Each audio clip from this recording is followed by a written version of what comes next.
नमस्कार दोस्तों, संकल्प द रिजोल्यूशन में आप सबका स्वागत है। हम सब बिहार को ध्यान में रख करके, बीपीएससी को ध्यान में रख करके अभी एक सीरीज चला रहे हैं, जिसमें इतिहास पर विशेष ध्यान देते हुए अभी ये चैप्टर है, अभी जो क्लास है इतिहास का है।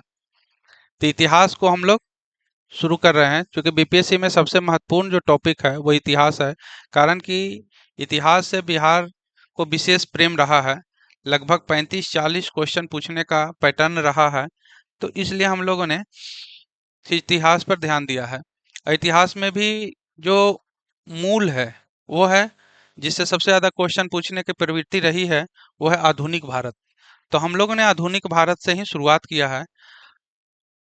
अब हम लोग ये जो है पी वाई क्यू और एमसीक्यू से शुरू है, क्योंकि पी वाई क्यू इसलिए ताकि पढ़ने में रुचिकर हो और परीक्षा के ट्रेंड पता चले कि बीपीएससी किस तरीके से प्रश्न को पूछता है। हालांकि इसमें सिर्फ बिहार के प्रीवियस ईयर क्वेश्चन नहीं है, बल्कि इतिहास के प्रीवियस ईयर अन्य पीसीएस के क्वेश्चन है, जो आपको घटना चक्र ये सब में जो संकलित है, तो उस तरह के क्वेश्चन को रखा गया है। इसके अतिरिक्त जो है लुसेंट का या फिर मार्केट का जितना भी पी वाई क्यू एमसीक्यू है, उसको भी हम लोग इसमें समाहित किया है। ठीक है। ठीक है, चलते अब हम लोग क्वेश्चन पे, क्वेश्चन वाइज इसका विश्लेषण करेंगे और आगे बढ़ेंगे। ठीक है, ये है अभी जो पहला चैप्टर शुरू हुआ है, उसका नाम है यूरोपियों का आगमन।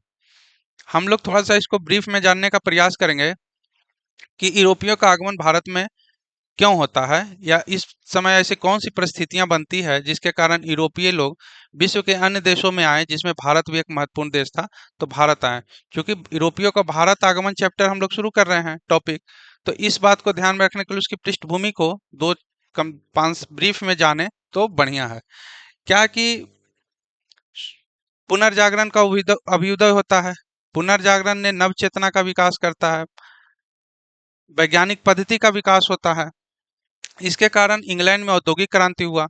औद्योगिक क्रांति के बाद कच्चे माल की आवश्यकता बढ़ गई। इसके अलावा विनिर्मित वस्तुओं के लिए बाजार की आवश्यकता था, है ना।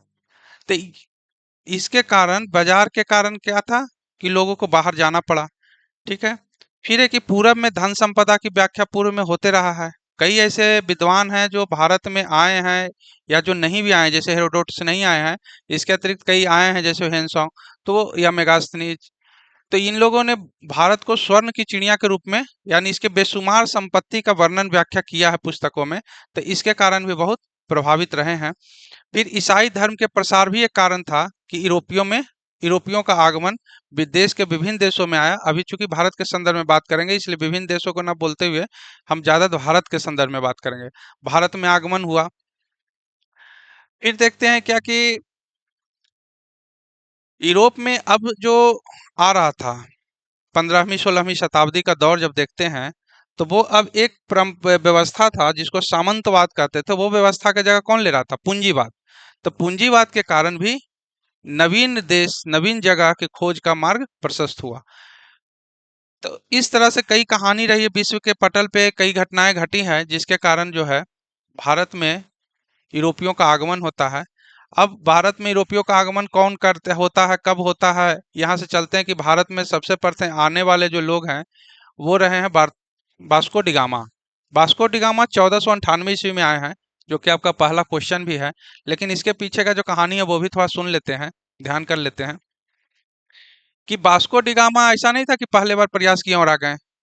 वास्को डिगामा के पूर्व जो है भारत के खोज के लिए सबसे पहले राजकुमार हेनरी चला था। ठीक है, पुर्तगाल के ही नाविक है, लेकिन वो नहीं ढूंढ पाए, यहाँ तक नहीं पहुंच पाए। उसके बाद 1487 ईस्वी में थे बार्थोलोमियो डियाज। तो बार्थोलोमियो डियाज 1487 ईस्वी में आए थे। और ये सब मत, है ना, 1487 ईस्वी में भारत आए थे। ठीक है, लेकिन उन्होंने केप ऑफ गुड होप, जो दक्षिण अमेरिका का एक अंतरिम द्वीप है, नीचे का भाग है, एकदम दक्षिणतम भाग है लगभग, वहां तक उन्होंने सफर किया और पुर्तगाल लिस्बन लौट गए थे 88 में। ठीक 10 साल बाद, 10 साल बाद 3 जहाज बेड़ा के साथ कौन आ रहे हैं? वास्को डिगामा आए हैं। और वास्को डिगामा 1498 ईस्वी में भारत आते हैं। तो हमारी क्वेश्चन यही है, तो भारत आते हैं तो उनको ऐसा एक पथ प्रदर्शक के रूप में रहा है मुनीत, अब्दुल मनीत या अब्दुल मुजीद, दोनों नाम मिलता है। तो अब्दुल मनीत, और ये पहली बार पहुंचते हैं कालीकट में, जहां के शासक कौन था? जमोरिन। तो ठीक है, अब चलते हैं हम लोग प्रश्न पे। पहला प्रश्न है कि वास्को डी गामा कालीकट पर किस वर्ष आया? कालीकट की अभी हम लोग चर्चा कर चुके थे। तो 1498 ईस्वी में इनका आना भारत में हुआ। ठीक है, कब? 1498 ईस्वी में। निम्न में से कौन सा नीला जल योजना नीला जल योजना से संबंधित है? अब हम नीला जल योजना को समझने के लिए कहते हैं, ये एक परमिट व्यवस्था था। इसमें हिंद महासागर पर अपना आधिपत्य जमाने के लिए पुर्तगालियों द्वारा लाया गया था। ठीक है ना? इसमें एक प्रकार का फरमान परमिट दिया जाता था। उस परमिट के सहारे ही एक निश्चित परमिट लेना पड़ता था, निश्चित एरिया में व्यापार करने की छूट मिलती थी। जो एरिया कौन था? हिंद महासागर या अरब सागर देखते हैं। तो ये जो प्रथम जो वहाँ के गवर्नर जनरल था, प्रथम गवर्नर जनरल कौन था? पुर्तगाली governor general Francisco de Almeida, जिनका कार्यकाल था 1505 से 1509। इस कार्यकाल में इन्हीं के द्वारा लाया गया था नीला जल योजना, ब्लू वाटर पॉलिसी। ठीक है, इनका अल्बुकर्क, उसके बाद रहते हैं अल्बुकर्क, ये हैं 1509 से 1515 तक। ठीक है, पुर्तगाली उपनिवेश का प्रथम वायसराय भारत में कौन हुआ? अभी हम लोग ने बात किया कि पुर्तगाली जो उपनिवेश का प्रथम वायसराय भारत में कौन हुआ? Francisco de Almeida. इनका कार्यकाल कब से कब तक था? 1505 से 1509 ईस्वी काल में। 1505 से 1509 ईस्वी काल में इनका रहा है।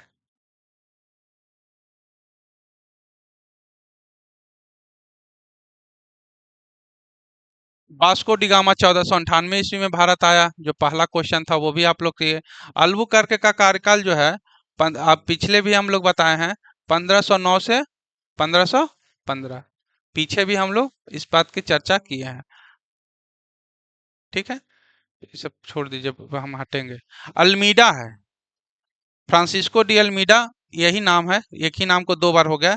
तो इसका आंसर कौन है? ए। इसका नाम है, पूरा नाम Francisco de Almeida. Francisco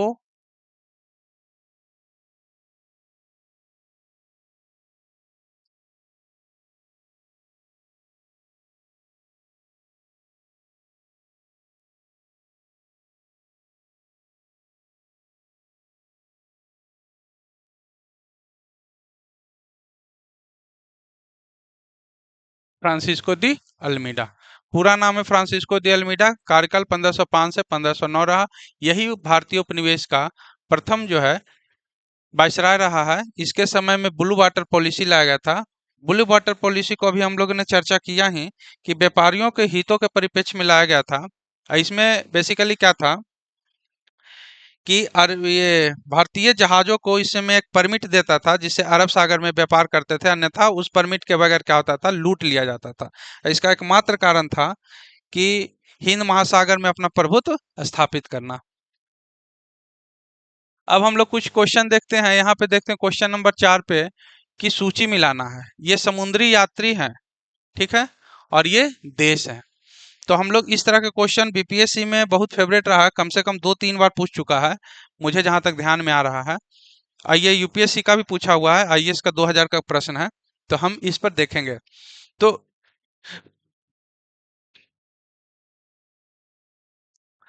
Vasco da Gama हम लोग सब जानते हैं कहाँ के हैं? पुर्तगाल के, पहला चीज। ठीक है, दूसरा है क्रिस्टोफर कोलंबस। कोलंबस कहाँ के था?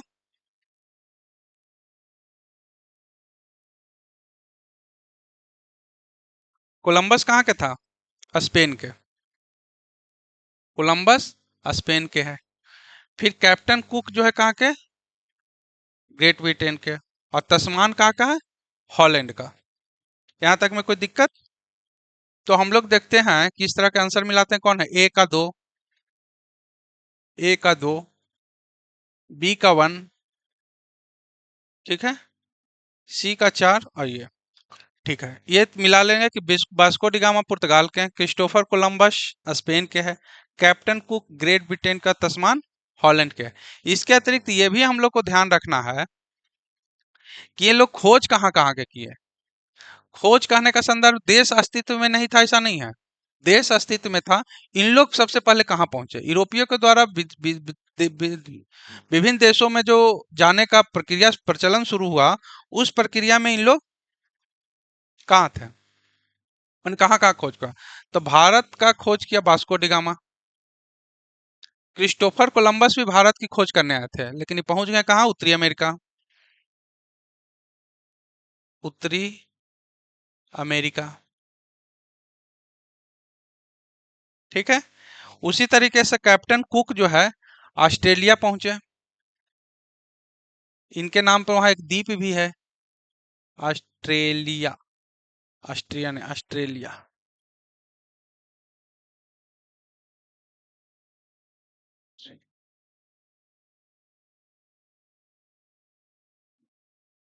और ये कहाँ खोजे? तस्मान कहाँ की खोज किए? न्यूजीलैंड के।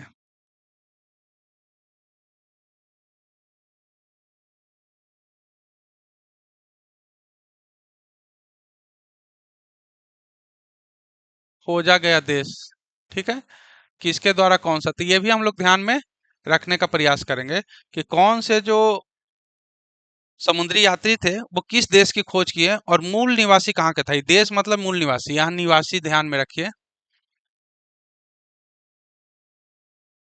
ठीक है, तो वहाँ निवासी किस देश के निवासी थे, इसका हो गया। खोजा गया देश, कौन कौन सा देश उन्होंने खोजा है, ये ध्यान में हो गया। एक ये भी पूछते रहा है कि कब आया, कब खोजा गया। तो देखते हैं कि 1498 ईस्वी में कहाँ आए? भारत। उत्तरी अमेरिका का खोज क्रिस्टोफर कोलंबस द्वारा 1492 ईस्वी में। उसी तरीके से कैप्टन कुक ऑस्ट्रेलिया में कब करते हैं? 1770। और न्यूजीलैंड के द्वारा 1642 में तस्मान द्वारा न्यूजीलैंड की खोज 1642 में किया गया। इतना फैक्ट सफिशियंट है, इसी को हम लोग ध्यान रख लें तो काफी है। ठीक है, बढ़े आगे।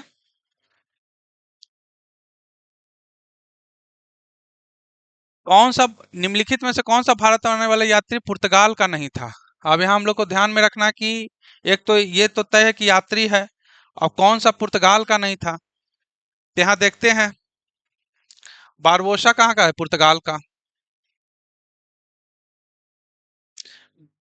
डोमिंगो पायस पुर्तगाल का। ये दोनों आया किसके दरबार में? विजयनगर के कृष्ण देव राय, कृष्ण देव राय के दरबार में।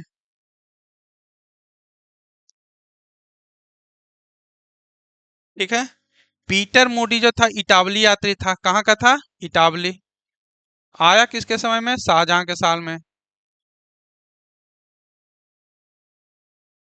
उसी तरीके से नूनीज जो है, ये भी विजयनगर के काल में अच्युत राव के दरबार में आया था, और ये भी विजयनगर काल में ही।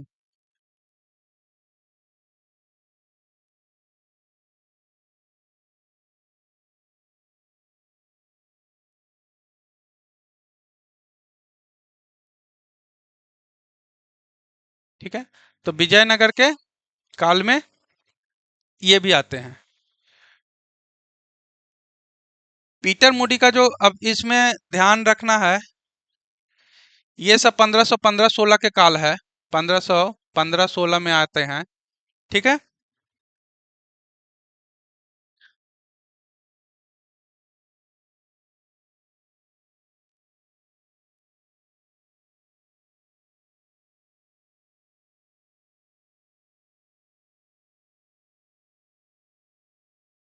ये 1535 के आसपास आते हैं।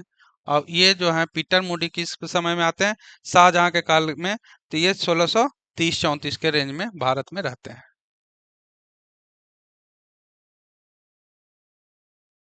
ये ध्यान रखिएगा कि बारबोसा डोमिंगो पायस दोनों पुर्तगाल के था, जबकि नूनीज भी पुर्तगाली है। पीटर इंग्लैंड इटावली है। तो इसका आंसर होगा सी। पुर्तगालियों ने भारत में निम्नलिखित किस स्थान पर प्रथम दुर्ग, ये सब हम लोग जानते हैं कि भारत जब प्रथम बार आया तो कब आया, कहाँ बनाया, कोच्चि में, कब, 1503 में। ठीक है, यहाँ पे हम लोग ये ध्यान रख ले पुर्तगालियों का। इसके अतिरिक्त हम लोग यहीं पे सबका ध्यान कर लेते हैं। यहाँ स्पेस है या ऐड कर दूं, ठीक है, देख लेते हैं कि पुर्तगाली 1503 प्रथम कोठी कहाँ बनाता है, सूरत में। ठीक है, दूसरा डच,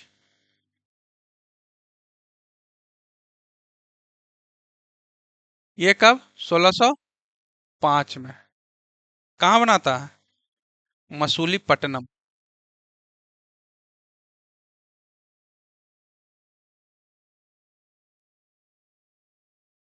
तीसरा अंग्रेज,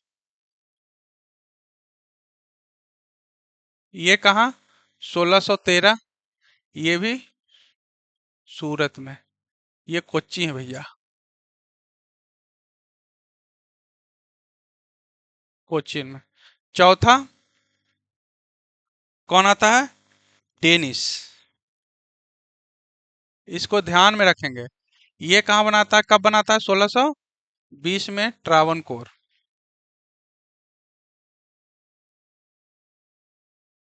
और इसके ठीक बाद जो पांचवा है, मान के, ये जो है फ्रांसीसी, 1668 में अपना बनाता है सूरत में। ठीक है, भारत में यूरोपीय का आगमन का क्रम भी यही है। भारत में यूरोपियों का आगमन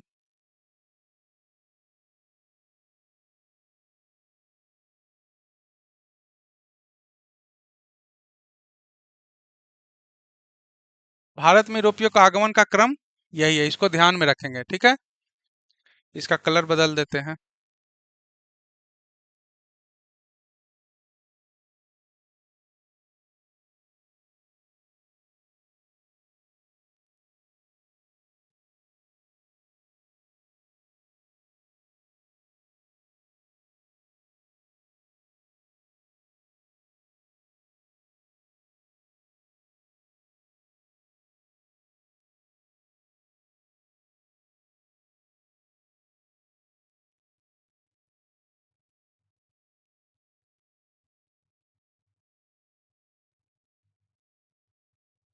भारत में यूरोपियों का आगमन का क्रम यही है। ठीक है, आगे चलते हैं।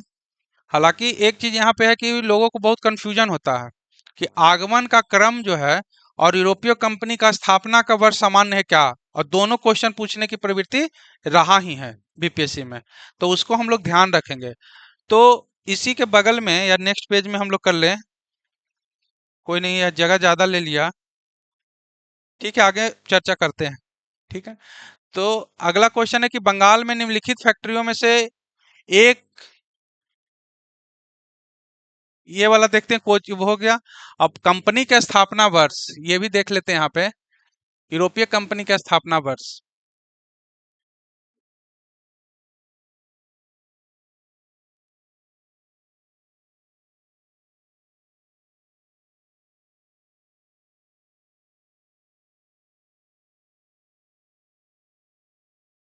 स्थापना वर्ष, तब सबसे पहले पुर्तगाल ईस्ट इंडिया कंपनी की स्थापना कब होता है, चौथा, पुर्तगाल ईस्ट इंडिया कंपनी 1498। दूसरा स्थापना कौन होता है, east India company, British east India company, British east India company, कब, 1600 में। तीसरा कौन होता है, डच ईस्ट इंडिया कंपनी, 1602 में। ठीक है, फिर उसी तरीके से डेनिश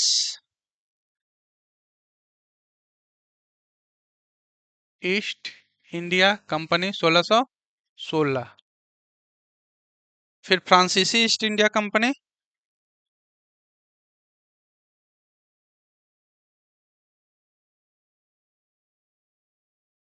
ये कब होता है? 1664।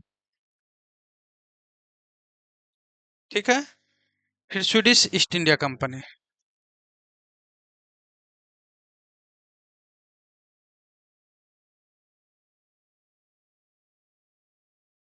1731 में।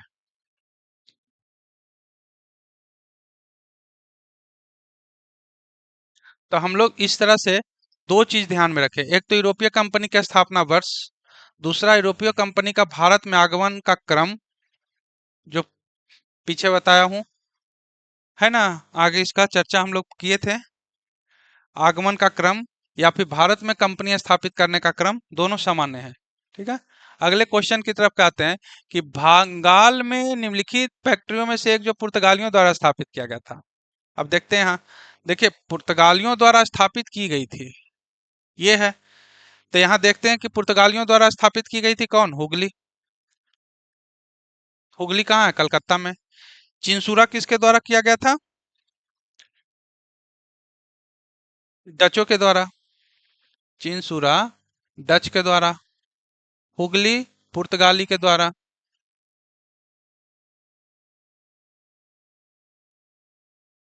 और श्री रामपुर डेनिसो के द्वारा। हम लोग इतना वर्णन करेंगे कि कोई कंफ्यूजन ना रहे एग्जाम में। बंदेल भी किया गया था पुर्तगालियों के द्वारा, लेकिन अब यहाँ कंफ्यूजन है कि दो क्यों, है ना। लेकिन यहाँ पहला कौन है, ये बात ध्यान रखना है। तो पहला हुगली है। हुगली जो स्थापित किया गया था ये अकबर के समय में, और बंदेल शाहजहां के समय में। इसका शाहजहां ने अनुमति दिया था,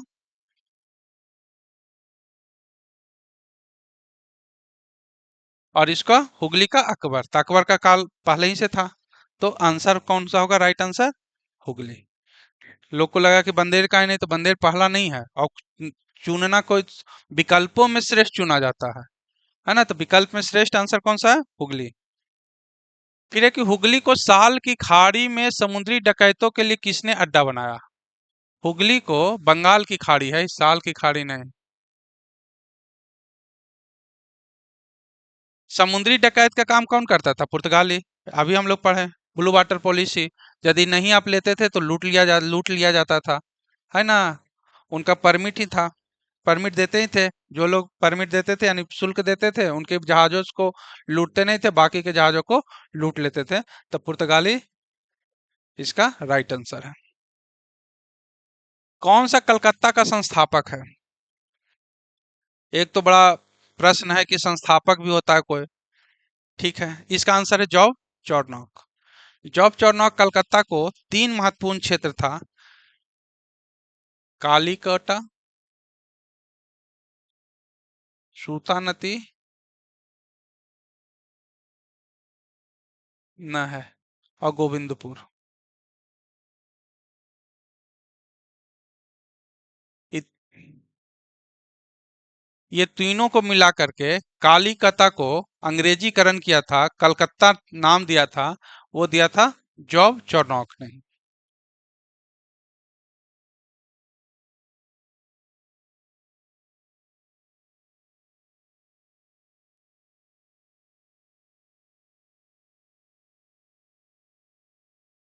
ठीक है। यहाँ पे हम लोग देख लेते हैं, तीन नाम है। गिराल्ड ओंगियार किसका किया था? बम्बई का। ठीक है।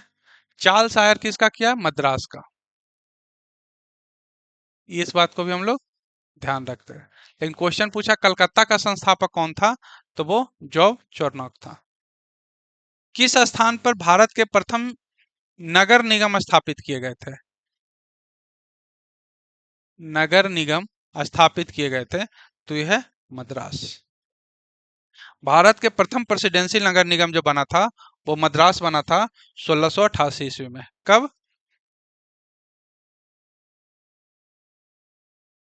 ठीक। निम्नलिखित कथनों में से कौन सा एक सही है? इसमें से कोई एक सही है, बाकी सब गलत है। इस तरह के क्वेश्चन में एक सही है, तो इस बात को हम लोग ध्यान रखेंगे।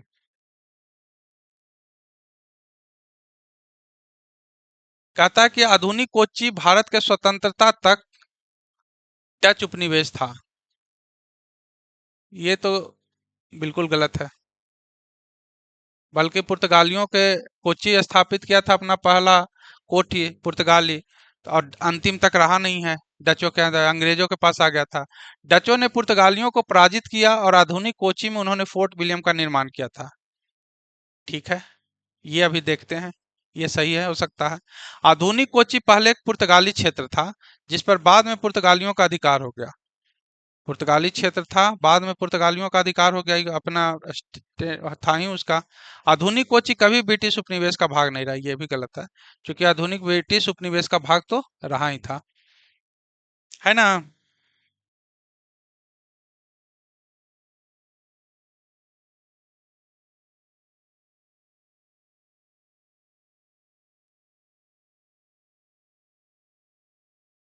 तो यानी बी ही आंसर है कि फोर्ट विलियम का निर्माण किया था। आधुनिक कोच्चि ने उन्होंने से फोर्ट विलियम का निर्माण किया था। ये भी गलत है, पुर्तगाली क्षेत्र था जिस पर बाद में पुर्तगालियों का, ये मुझे थोड़ा सा स्टेटमेंट गलत लग रहा है, कारण कि बाद में कुछ और लिखा होगा। भारतीय इतिहास के संदर्भ में निम्नलिखित कथनों पर विचार करिए। डच लोगों ने पूर्वी तटीय क्षेत्रों में स्थानीय शासकों द्वारा प्रदान की गई जमीन पर अपनी फैक्ट्री स्थापित की। इसमें से कौन सा सही है, कौन सा सही है, ये है क्वेश्चन। तो इस सब चीजों को नोटिस करना है कि डच लोगों ने पूर्वी तटीय क्षेत्रों में स्थानीय शासकों द्वारा प्रदान की गई जमीन पर अपनी फैक्ट्री स्थापित की। ठीक है, डच। अल्फांसो द अल्बुकर्क ने बीजापुर सल्तनत से गोवा छीना था। यह बिल्कुल सही है। कब छीना था? 1510 ईस्वी में। 1510 ईस्वी में अल्फांसो द अल्बुकर्क गोवा को छीना था।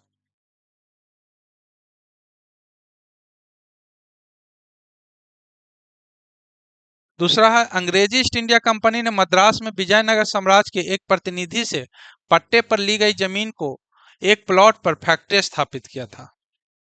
यह भी सही है कि अंग्रेजी ईस्ट इंडिया कंपनी जो है मद्रास में विजयनगर साम्राज्य से एक प्रतिनिधि से पट्टा लिया था और उसमें फैक्ट्री स्थापित किया गया था। डच लोग पूर्वी तट पे नहीं किया था, है ना, तो ये गलत है। आंसर इसका होगा केवल 2 और 3।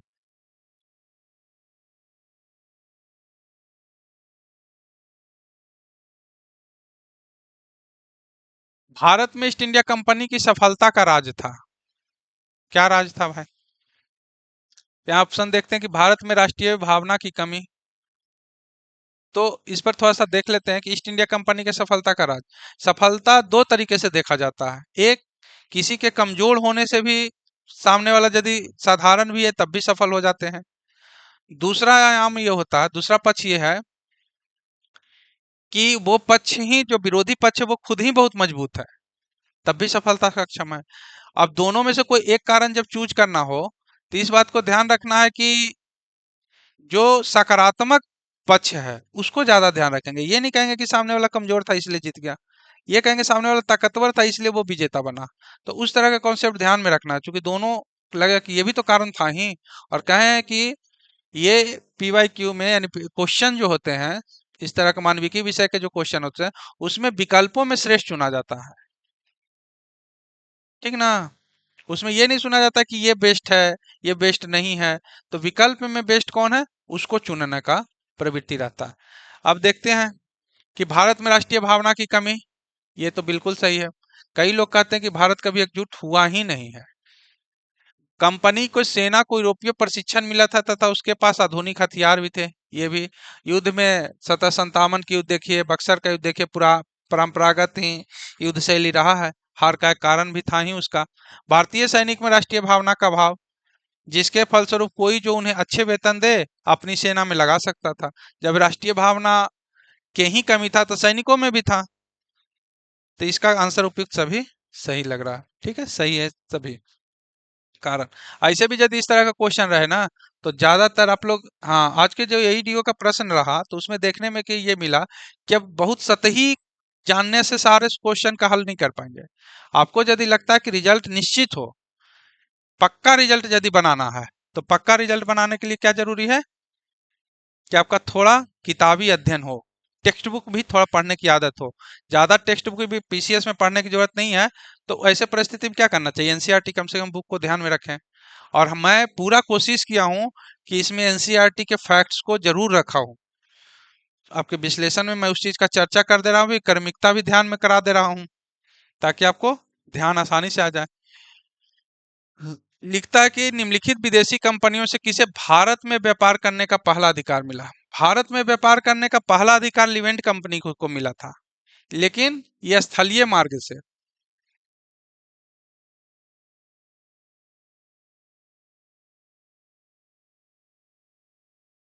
ठीक है ना। ये कब मिला था, 1593 ईस्वी में। यहाँ लिख देता हूँ।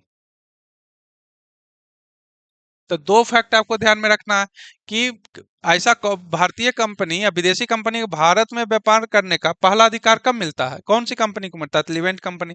अब यदि क्वेश्चन पूछ दिया, ये पूछा हुआ यूपी का, हाँ यूपी का क्वेश्चन पूछा हुआ, कोई पीएससी आ रही है, यूपी पीसीएस ही पहले लेती होगी तो दिया हुआ है। तो ये क्या है इसका कारण, अगली बार यदि पूछ दिया कि लिवेंट कंपनी किस मार्ग से भारत में व्यापार करती थी, तो स्थलीय मार्ग से। ठीक है। लेकिन यदि पूछ दे कि समुद्री मार्ग से, क्वेश्चन में ही ऐड कर दे अगला क्वेश्चन, आपको हम पहले ही से बता चुके हैं कि हम लोग कोशिश है कि व्यापक विश्लेषण करें। व्यापक विश्लेषण का संदर्भ यह है कि देखते हैं, यदि पूर्व के सिलेबसों को या क्वेश्चन को देखता हूं, तो ये अनुमान लगता है कि हमेशा से इसका या उसके इर्द गिर्द पूछने की प्रवृत्ति भी बहुत मिला है, क्वेश्चन पूछने का। तो मान लिया जैसे अभी पूछ रहा है यूरोपियो का आगमन, तो यूरोपीय का आगमन से संबंधित जो के इर्द गिर्द जो क्वेश्चन अब तक पूछ चुके हैं, उसके आसपास के भी क्वेश्चन नए तरीके से बनाने का बोर्ड प्रयास करता है। तो इसलिए हम लोग देखते हैं, जब यही अगली बार यदि क्वेश्चन बना दे कि समुद्री मार्ग से पहला, तो उस कंपनी का नाम था द गवर्नर।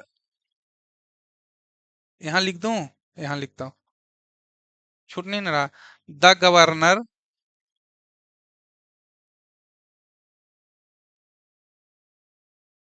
एंड कंपनी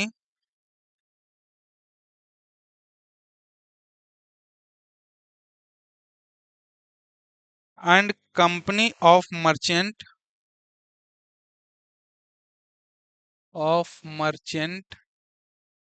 थोड़ा स्पेस कम जा रहा है, merchant of London trading, London trading, trading into the east,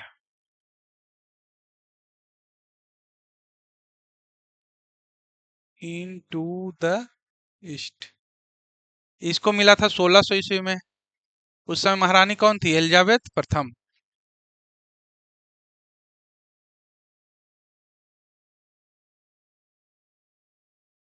आप लोग से आप लोग से एक आग्रह भी है कि जब भी आप इस तरह के क्वेश्चन को सोल्व करें, तब नोटबुक लेके बैठे, पेज पेपर पेन लेके बैठे, पेज और पेन लेके बैठे, और इसमें जो महत्वपूर्ण फैक्ट है ना, उसको अपने तरीके से लिख लें। ठीक है ना, स्क्रीनशॉट ले लें, लिख लें, ताकि बाद में आपको रिवीजन करना आसान होगा। क्योंकि आजकल पीसीएस जो है ना, बड़ा पॉइंट पॉइंट में ऊपर नीचे रिजल्ट होने लगा। तो इस बात को भी हम लोग ध्यान रखेंगे। ठीक है। ठीक है। अगला क्वेश्चन है कि, हाँ सॉरी, यहाँ ये कंपनी जो बाद में है, ये दोनों कंपनी को मर्ज कर दिया गया, लिवेंट कंपनी और the governor and company of merchant of London trading into the east. और यही कंपनी बाद में 1600 में, जब 13 में, ईस्ट इंडिया कंपनी के नाम से भारत में व्यापार करने लगा। ठीक है। लंदन में ब्रिटिश ईस्ट इंडिया कंपनी के गठन के समय भारत में निम्नलिखित में कौन सा बादशाह था। अब हम लोग देखें ही, क्या देखें कि कार्यकाल को देखते हैं कि अकबर का कार्यकाल कब रहा। तो पहले हम लोग चर्चा कर चुके हैं, क्या चर्चा कर चुके हैं कि ईस्ट इंडिया कंपनी का गठन कहाँ कब हुआ था, 1600 में। भारत में अकबर इसका कार्यकाल कब था, अकबर का कार्यकाल कब से कब तक था, 1556 से 1605। जहांगीर का कार्यकाल कब से कब था? 1605 से 1627। सीधी सी बात है, यही छिपा हुआ है। गठन कब हो रहा है ईस्ट इंडिया कंपनी के? 1600।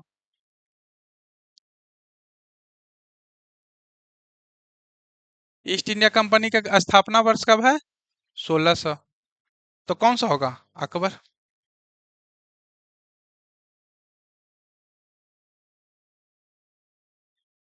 किस मुगल काल में ये इंग्लिश ईस्ट इंडिया कंपनी ने भारत में सर्वप्रथम कारखाना स्थापित किया था? दूसरा क्वेश्चन है, वहीं से सॉल्यूशन है। यही इसीलिए कहते हैं कि हर क्वेश्चन के जो ऑप्शन है उस पर भी काम करने की आवश्यकता है। अब देखिए, ईस्ट इंडिया कंपनी ने सर्वप्रथम कारखाना कब स्थापित किया था? कब स्थापित किया था? 1613 में। कहाँ किया था? सूरत में।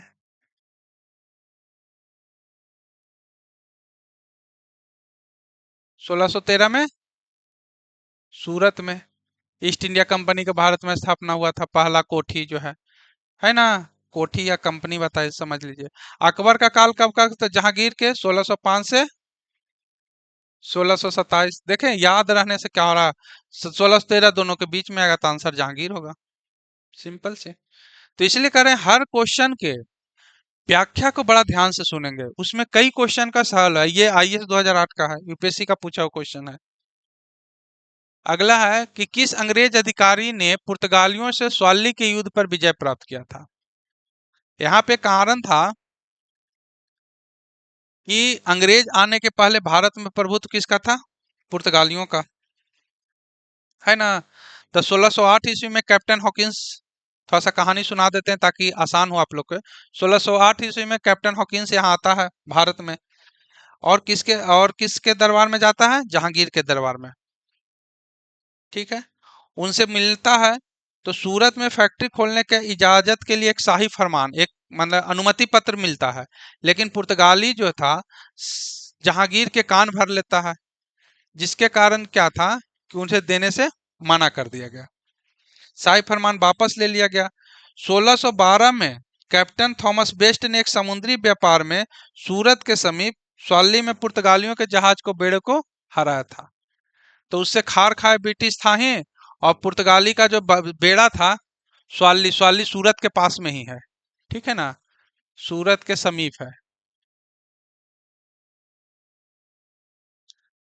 सूरत के समीप में ही उसको क्या किया, उसके युद्धपोत को घेरा और इसको हरा दिया था। और ये शासक का नाम था थॉमस बेस्ट। अब यहाँ पर ये एक दो चीज ये भी जान सकते हैं कि कैप्टन हॉकिंस 1608 ईस्वी में जहांगीर के दरबार में आया था, जेम्स प्रथम के दूत बन के।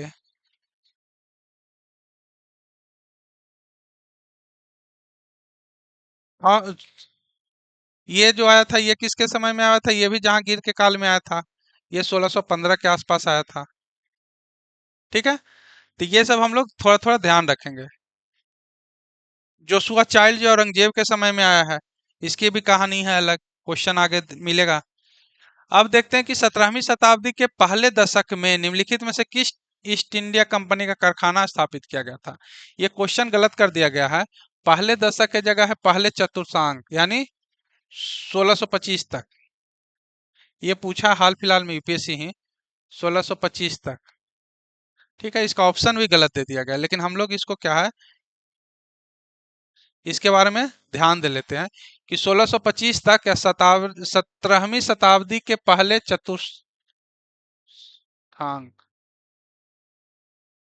तक किस ईस्ट इंडिया कंपनी ने स्थापना किया था? तो इसमें था सूरत, हम लोग नोट कर लेते हैं ताकि भरूच,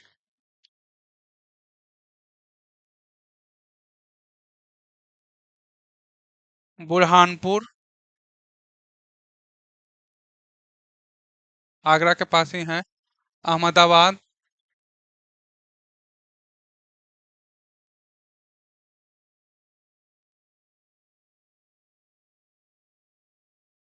और फिर आगरा।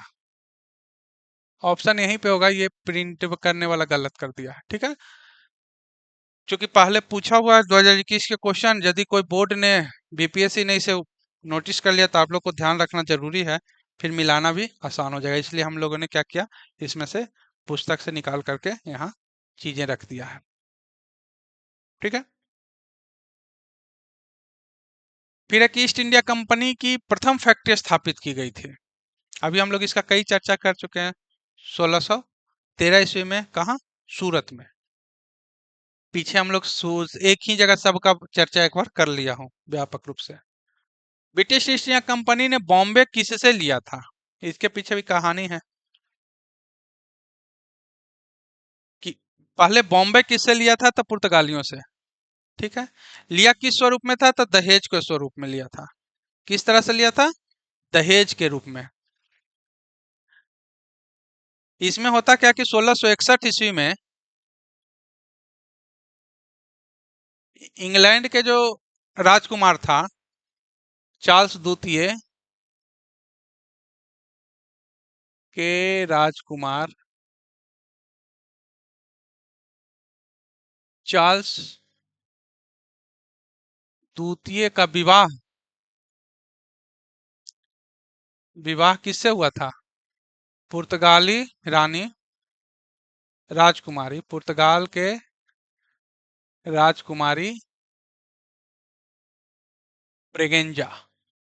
क्या नाम था, Braganza, Catherine Braganza, Catherine Braganza. तो चार्ल्स द्वितीय और कैथरीन ब्रेगेंजा का विवाह हुआ था।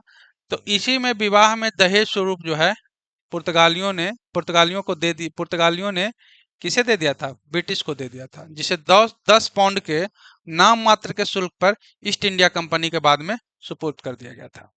तो यहाँ दो चीज है कि विवाह कब हुआ, 1661 ईस्वी में। किनके के बीच हुआ, तो इंग्लैंड के राजकुमार चार्ल्स द्वितीय और पुर्तगाली राजकुमारी कैथरीन ब्रेगेंजा के मध्य हुआ था।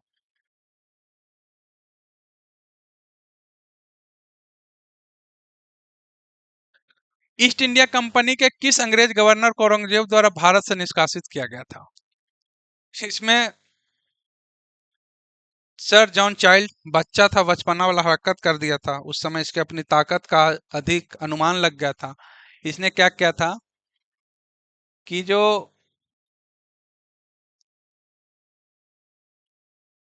बंबई और पश्चिमी समुद्र तट के में मुगल बंदरगाह को घेर लिया था। बंबई यहाँ देख रहे हैं ना, और पश्चिमी तट में मुगल बंदरगाह को घेर लिया था। उसके बाद जब मक्का जाने वाले हज यात्री थे, उसको भी बंदी बना लिया था। इससे औरंगजेब इसको निष्कासित कर दिया, चूंकि वो मजबूत स्थिति में था, ऐसे ताकत का अनुमान नहीं था, तो इसे निष्कासित होना पड़ा था। बाद में क्षमा वगैरह मांगा, तो इसे पुनः जो है औरंगजेब के सामने माफी मांगना पड़ा बाद में चल के इसके। तो सर जॉन चाइल्ड बचपना रखकर मक्का जाने वाले लोग को बंदी बना लिया था। दूसरा, मुगल जो बंदरगाह था, मुगल पोतों को जो था, मुगल बंदरगाहों को ऊपर घेरा डाल दिया था। अब है कि निम्नलिखित में से प्रथम कर्नाटक युद्ध कौन सा तात्कालिक कारण था। पहली बात हम लोग जानते हैं कि कर्नाटक युद्ध जो था, यूरोप में होने वाली घटनाओं का ही भारत में प्रतिफल था। कर्नाटक युद्ध का बेसिकली भारत से विशेष मतलब नहीं था। यूरोप में अंग्रेज और ये फ्रांसीसी आपस में टकरा रहे थे, उन्हीं टकराहट का प्रतिफल जो है भारत में ये है। तो देखिए इसमें आंसर तो एग्जैक्ट आंसर फ्रांसीसी जहाजों का अधिग्रहण ध्यान रखना है। लेकिन यदि तात्कालिक कारण नहीं लिख रहा होता तो क्या होता, तो मानते हैं अंग्रेज और फ्रांसीसियों के बीच के जो प्रतिस्पर्धा यूरोप में है, वही कारण इसका है। लेकिन चूंकि तात्कालिक कारण पूछा, तो तात्कालिक कारण अंग्रेजों द्वारा फ्रांसीसी जहाजों का अधिग्रहण है। अब है कि हम लोग थोड़ा सा कर्नाटक युद्ध के बारे में जानते हैं कि प्रथम कर्नाटक युद्ध कब से कब हुआ था। 1746। ये सब कमेंट भी आप लोग कर सकते हैं, ठीक है ना। करेंगे तो मुझे भी थोड़ा सा उत्साह लगेगा कि आप लोग ध्यान से पढ़ रहे हैं। ठीक है, कारण था क्या, ऑस्ट्रिया के उत्तराधिकार युद्ध।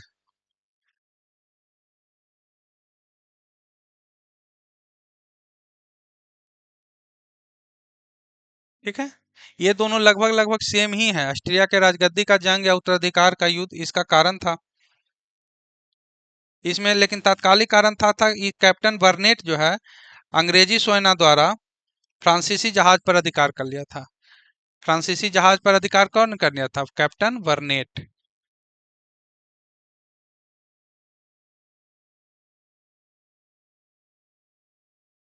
ठीक है, ये तात्कालिक कारण, ये जो है समाप्त हुआ था कब? युद्ध 48 में। समाप्ति लिख देता हूं, 1748 एक्स-ला-शापेल की संधि द्वारा।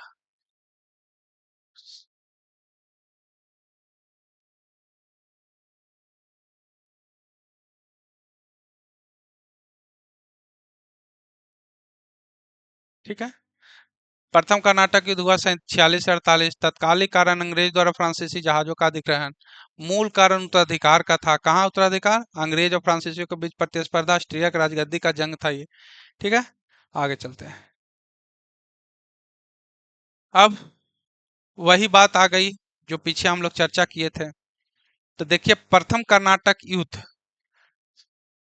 इसका कारण एक्सला सापेल हुआ कब? 1748। प्रथम कर्नाटक युद्ध कब हुआ था? 1746 से 48। कारण क्या था?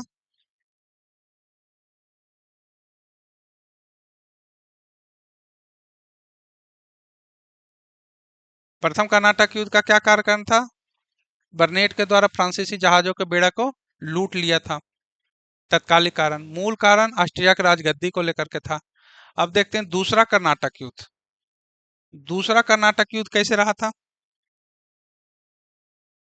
समाप्ति हुआ था, यह है पांडिचेरी के संधि से। अभी इस पे रुक जाते हैं, इसमें लगता है थोड़ा, मुझे लगता है ये अनिर्णित होगा, अनिर्णित नहीं, अनिर्णित।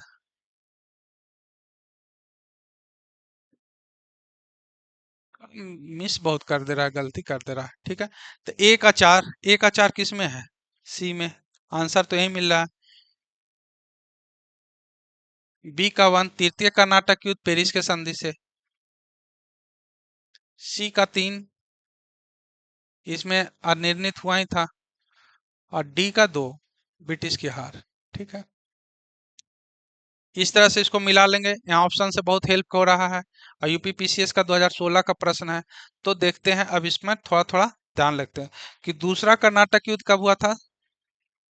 1749 से 1754 के बीच। ये लड़ाई जो हुआ था, इसमें निर्णय नहीं आ पाया था। इसका तात्कालिक कारण क्या था? हैदराबाद और कर्नाटक में उत्तराधिकार विवाद। इसका कारण क्या था?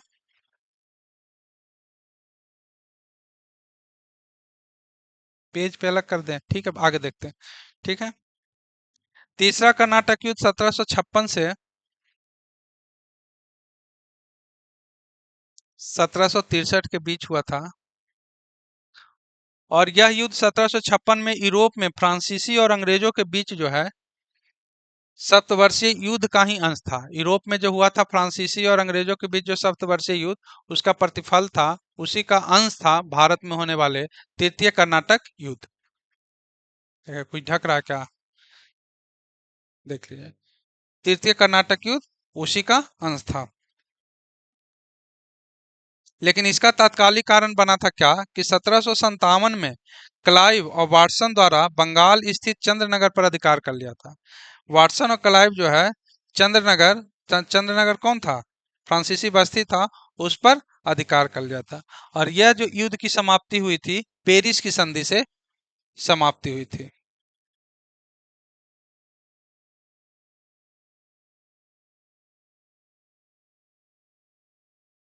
ठीक है, पेरिस की संधि से समाप्त हुआ था। दूसरा जो कर्नाटक युद्ध था, उसका कारण क्या था? उत्तराधिकार था कि लड़ाई था। कहाँ में? हैदराबाद और कर्नाटक में उत्तराधिकार विवाद। तीसरा का कारण था कि यूरोप में होने वाले सप्तवर्षीय युद्ध। पहला का कारण था ऑस्ट्रिया का उत्तराधिकार की लड़ाई। तो इस तरह से हम लोग सब जो है यहाँ देखेंगे।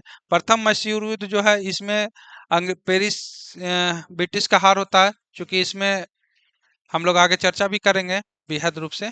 ठीक है, कि प्रथम में सिराजुद्दौला मजबूत स्थिति में रहता है मैसूर युद्ध में, इसलिए इसमें विजेता के तौर पे रहता है। दूसरा, कौन सा प्रथम यूरोपीय व्यक्ति था जिसने भू क्षेत्र अर्जित करने के उद्देश्य से भारतीय राजाओं के झगड़ों में भाग लेने का, ये सहायक संधि जैसा ही था। तो ये लॉर्ड ब्लेजली का सहायक संधि से ज्यादा यहाँ है। डुप्ले सबसे पहले था जिसने भारतीय राजाओं के मध्य के कमजोरी का लाभ उठाया और वहां सहयोग के बल पे, सहयोग करने के नाम पे वहां क्या भेजते थे, अपने सेनापति भेज देता था और उसके अधिकार, उसके बदले में राशि लेता था, जिससे वो अन्य क्षेत्रों में सुधार करते थे। तो यानी भारतीय राजनीति में हस्तक्षेप करने का प्रयास जो है डुप्ले द्वारा किया गया था। ठीक है। फ्रांसीसी ईस्ट इंडिया कंपनी संस्थापित हुई थी। हाँ, अब इस जैसे एलिजाबेथ प्रथम के समय ब्रिटेन हुआ था, तो उसी तरीके से जब फ्रांसीसी ईस्ट इंडिया कंपनी की स्थापना हो रहा था, तो उस समय वहां का शासक कौन था? तो वहां का शासक लुई चौदहवां था और इसका मंत्री का नाम था कालवर्ट। मंत्री का क्या नाम था? कालवर्ट। काल कब था? 1664। चूंकि फ्रांसीसी ईस्ट इंडिया कंपनी की स्थापना कब हुआ था? 1664 में। हम लोग पहले चर्चा कर चुके हैं, है ना। यही कहे थे कि हमारे शब्द ही कानून है। किसने भारत में फ्रांसीसी कंपनी का संस्थापक माना जाता है? अभी हम लोगों ने कहा लुई चौदहवां तो वहां के शासक था, लेकिन मंत्री कौन था? कॉलवर्ट। कॉलवर्ट आंसर आ जाएगा। बंगाल में निम्नलिखित कौन सा कारखाना डचों द्वारा स्थापित किया गया? ये अभी हम लोग पीछे भी चर्चा कर चुके हैं, तो इसमें बहुत व्याख्या करने की जरूरत नहीं है, और इसे आप लोग कमेंट में बताएंगे, आप लोग पर ये छोड़ दे रहा हूँ। ठीक है। ऐसे इसका जो है डच जो है चिंसूरा, और श्री रामपुर कौन है? डेनिस। हुगली पुर्तगाल। बंदेर भी पुर्तगाली है, लेकिन ये बाद में, इसलिए इस पर छोड़ देते हैं, ताकि आप लोग कंफ्यूज करेंगे। ठीक है। ये डच है, Chinsurah Dutch. Dutch east India company किस वर्ष अपनी फैक्ट्री पटना में स्थापित किया था? इसको याद कर जाइए, 1632 में। ये कई बार बिहार क्वेश्चन पूछ चुका है, बाबू कुंवर सिंह से संबंधित क्वेश्चन। और ये डचों के, ये लगता पिछले 2-3 साल से, 2-3 साल में देखेंगे, 2-3 वर्षों में ये क्वेश्चन 2 बार 3 बार पूछ चुका है। तो इसे याद कर जाइए, इस पर कोई कंफ्यूजन मत रखिए। ठीक है। फ्रांसीसी दक्कन में शक्ति स्थापित करने में असफल हुआ। शक्ति स्थापित करने में असफल क्यों हुआ? अब इसका, यही सब क्वेश्चन जो होता है ना, थोड़ा पढ़ने से फायदा बेनिफिट होता है। एनसीईआरटी बुक्स ये सब पढ़ने से आप सोचेंगे कि सिर्फ लुसेंट जैसे बुक से, स्पीडी जैसे बुक से रिजल्ट बन जाए, तो मुश्किल है थोड़ा। कभी कभी लक साथ देगा तो हो भी सकता है, लेकिन यदि आप चाहते हैं कि मेरा प्री रुके नहीं, इसके लिए आपको थोड़ा बुक का भी अध्ययन करना पड़ेगा। ठीक है।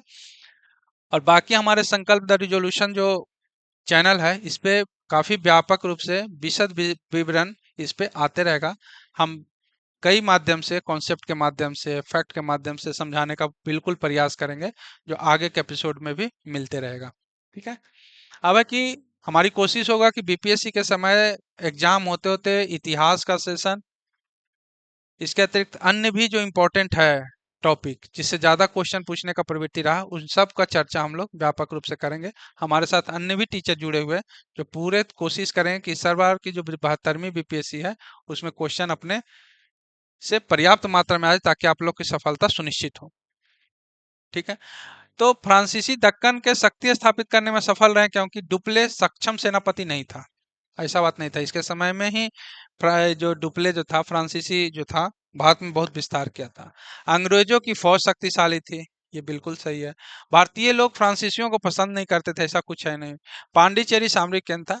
तो इसका आंसर इसलिए रहा कि शक्तिशाली। अभी हम लोग एक चर्चा किए ना, कि दो तरीके से देखने का नजरिया है। एक नजरिया है कि कोई मजबूत है इसलिए जीत रहा है, एक नजरिया है कि वो कमजोर है, सामने वाला साधारण है, लेकिन जो विपक्षी टीम है वही कमजोर है इसलिए हार रहा है ना। तो उन सब चीजों पर हम लोग ध्यान ना देते हुए, माने हम अपनी सकारात्मक चीजों पर ध्यान देते हुए काम करेंगे, तो इसका आंसर आएगा अंग्रेजों की फौज शक्तिशाली थी। निम्न यूरोपियों में भारतीय व्यापार के में समय समय पर प्रवेश किया। इसका हम लोग चर्चा भी कर चुके हैं पहले भी। आप लोग कमेंट भी कर सकते हैं, एक बार देख भी लेते हैं फिर भी। सबसे पहले भारत आने वाला पुर्तगाली था, तो 4 नंबर सबसे पहले हो गया। दूसरा कब आया, कौन आया? डच। तीसरा कौन आया? अंग्रेज। चौथा कौन आया? फ्रांसीसी।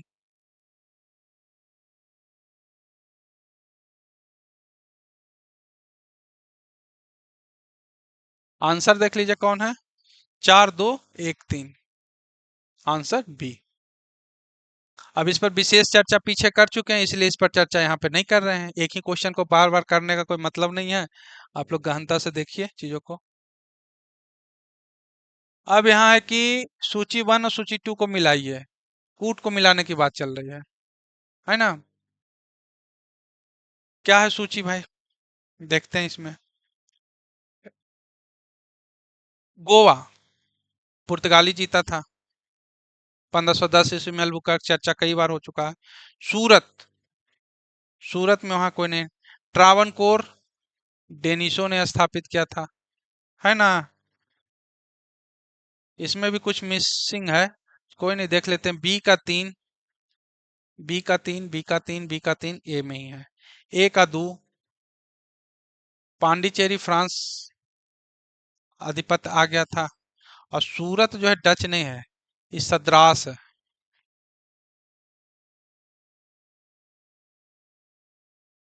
डचों का था।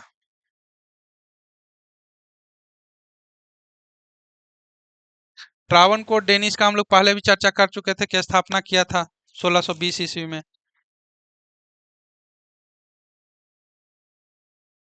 तो आपको कई बार जो है ना कुछ ऑप्शन भी हेल्प कर देता है। गोवा का पुर्तगाली अल्बुकर्क 1510 ईस्वी में, इसकी भी चर्चा हम लोग कर चुके हैं कि 1510 में अल्बुकर्क। लिख दे रहा हूँ लेकिन आपको चर्चा पहले भी कर चुका हूँ। ये दूसरा गवर्नर था, पुर्तगाली गवर्नर। ठीक है,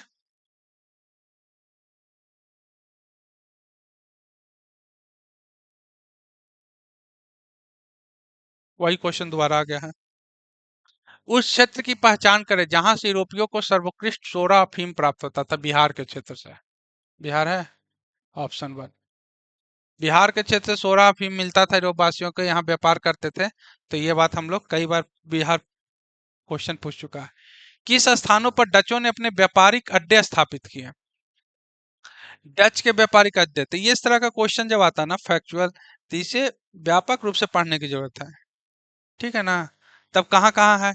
नाग चिंसूरा हम लोग पढ़े ही बंगाल में सबसे पहले, मछलीपट्टनम पढ़े ही, आगरा पढ़े, भरौच पढ़े, सूरत पढ़े, ऑलमोस्ट सभी जगह। पटना पढ़े। तो देखिए सब में एक एक ऑप्शन है जो आपको अभी तक चर्चा में आ चुका है। तो देखिए यहाँ से सभी, इसमें याद कर लीजिए सभी। हम लोग पीछे लिखे भी हैं कहाँ कहाँ हुआ था। डचों के द्वारा 16 से जो चतुर्थांश वाला में था, वहां पे चर्चा इसका हुआ है। निम्नलिखित पर विचार करिए। अंग्रेजों की भारत में देन। अंग्रेज आए तो भारत, ऐसा माना जाता है कि कोई भी आता है या जाता है तो आपके सांस्कृतिक में आपके यहाँ कुछ लेके आता है, कुछ दे के आता है। तो भारत में आने का क्या प्रभाव था, या कौन ऐसी चीजें आए हैं जो अंग्रेज के आने के पूर्व अपने देश में नहीं था, लेकिन अंग्रेजों के आगमन के बाद अपने देश में आ गया। तो उस पर देखेंगे हम लोग, चर्चा करें। तो मृदा के स्वरूप और उपज के गुणों के आधार पर भूमि का राजस्व का मूल्यांकन, यह है? बिल्कुल नहीं है।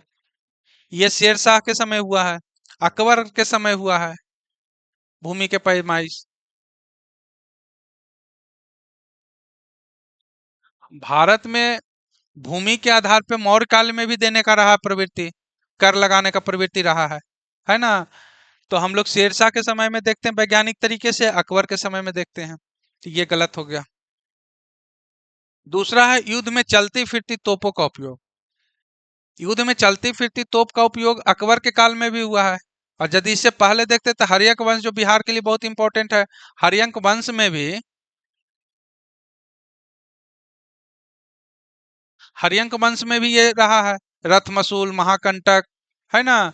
तो ये भी गलत है। विजयनगर काल में रहा है।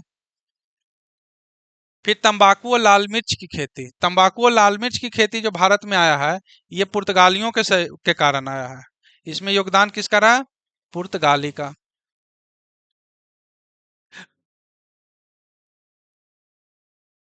इसमें थोड़ा और देख लेते हैं कि पुर्तगाली, तो यानी इसमें तो कोई नहीं आंसर है पहला चीज। आगे देखते हैं कि पुर्तगालियों के आगमन से क्या होता है भारत में।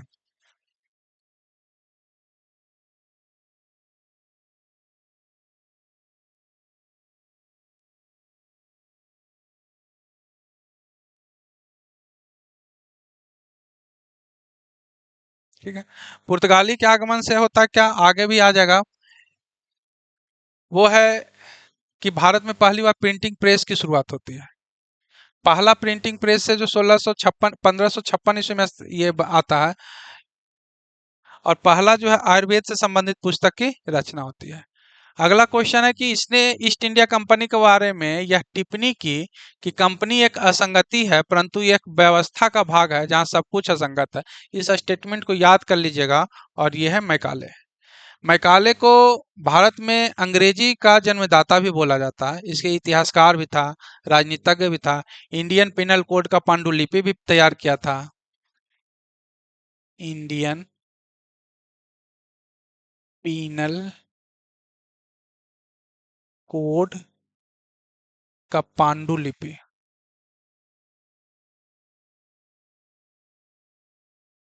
इंडियन पिनल कोड के पांडुलिपि तैयार किया था।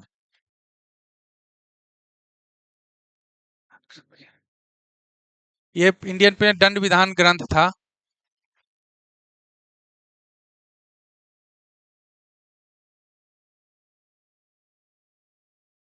तो दंड विधान ग्रंथ के इंडियन पिनल कोड के पांडुलिपि तैयार किया था मैकाले। भारत में अंग्रेजी का जन्मदाता मैकाले। ठीक है। एक शिला शापेल की संधि 1748 ईस्वी में हुई थी। 1748 की संधि के संदर्भ में निम्नलिखित कथनों पर विचार करें। प्रथम कर्नाटक युद्ध की समाप्ति, पीछे हम लोग चर्चा कर चुके हैं कि प्रथम कर्नाटक युद्ध के समाप्ति का कारण था एक शिला शापेल की संधि। फिर कहता है कि अंग्रेजों को मद्रास पुनः प्राप्त हो गया था। ये बात भी सही है। जब संधि होता है तो यूरोप में ये संधि होता है तो क्या होता है कि लुइसबर्ग जो है वो दे दिया जाता है वहां के। जब युद्ध संधि होता है तो समाप्ति में क्या होता है कि लुइसबर्ग जो है वो दिया जाता है अमेरिका को।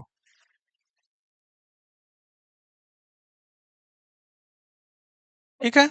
अब भारत के क्षेत्र में उसे क्या दे दिया जाता है, तो वो है मद्रास, जब समझौता होता है तो।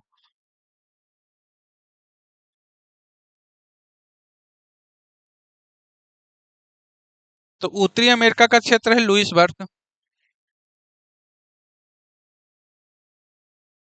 कहाँ का, उत्तरी अमेरिका।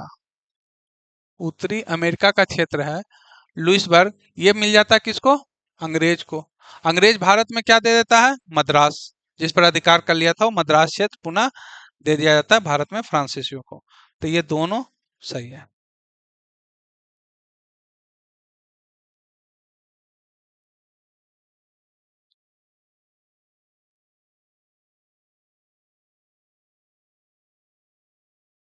लिखा है, भारत में अंग्रेजों की सफलता तथा फ्रांसीसियों की असफलता के कारण के संदर्भ में निम्न कथन में से कौन सा कथन सही है। तो अंग्रेजों को बंगाल विजय से अपार धन एवं जनशक्ति प्राप्त हुआ था।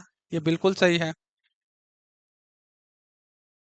दूसरा है अंग्रेजों की बेहतर नौसैनिक ताकत थी। ये भी सही है।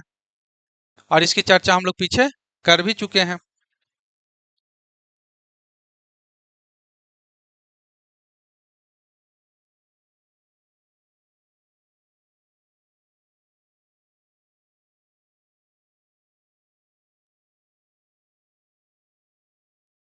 इस तरह से आज का जो ये एपिसोड क्लास है, चाहे वो यूरोपियो का आगमन, वो समाप्त होता है। आप सबसे एक निवेदन है कि आप हमारे इस क्यूआर कोड को स्कैन करके मेरे यूट्यूब चैनल से जुड़ सकते हैं।